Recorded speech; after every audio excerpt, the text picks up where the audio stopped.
Uyise wezingane ezintathu ezishone kulesigameko uthi lokhu kuyisilonda esingasoze saphola.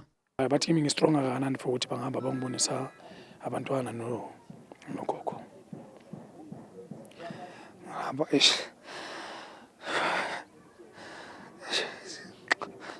sorry. Ngihamba bangibonisa bona ngababona. Ngabona abantwana bamashile. Bashile ebusweni uthola. Ya ngababuhlungu kakhulu ke ngabe sebangithatha ngahlela esithulweni. Uthi izingane zakhe ezimbili ezisele zisinde ngenxa yokuthi bezingekho ekhaya ngesikhathi kwenzeka lesigameko. Njengoba kushone laba abayi-3 sokusele umfana nentombazana. Lo mfana lona usinde ngoba khisho manje bekalekimi. Shuthi naye kubatala ngabe naye khisho manje undlulile naye. Lo ntombazana naye usinde ngoba uhambile walala kumamkhulu wakhe lematrainini. Omakhelwane bazamile ukubiza bezimo eziphuthumayo kepha bese lemshonela ugogo kanye nabazukulu bakhe. Sathola ukuthi siyamthola ugogo ewile elele la ekitchen phansi.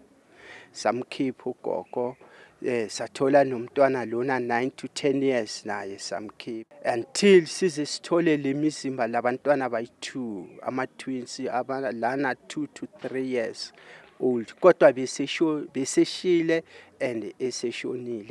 UNtomzodwa oneminyaka eyi12 kanye namawele neminyaka emithathu uJabulani noJabu Khatebe bebehlala noninakhulu wabo kulandela ukuboshwa kukanina ngonyaka wedlule. Ubanjwe last year ngoMay 31 manje nge31 bakayenza unyaka angekho phambi kwabantwana bakhe.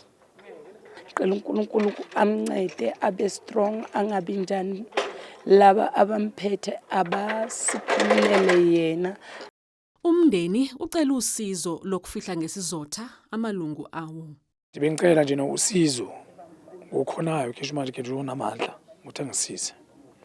Asisize khisho manje lento engivelele ibhlungu kakhulu ukuthi ngiluza abantwana abayi3 ama-twins ayi2 bese nalo ntombazana bese nomamazala wami. Lo mlilo akukaziwi ukuthi uthungelwe yini njengoba kushe kuphela igumbi obekulele kulo ugogo nabazukulu bakhe abathathu kanti amaphoyisa asaphenya.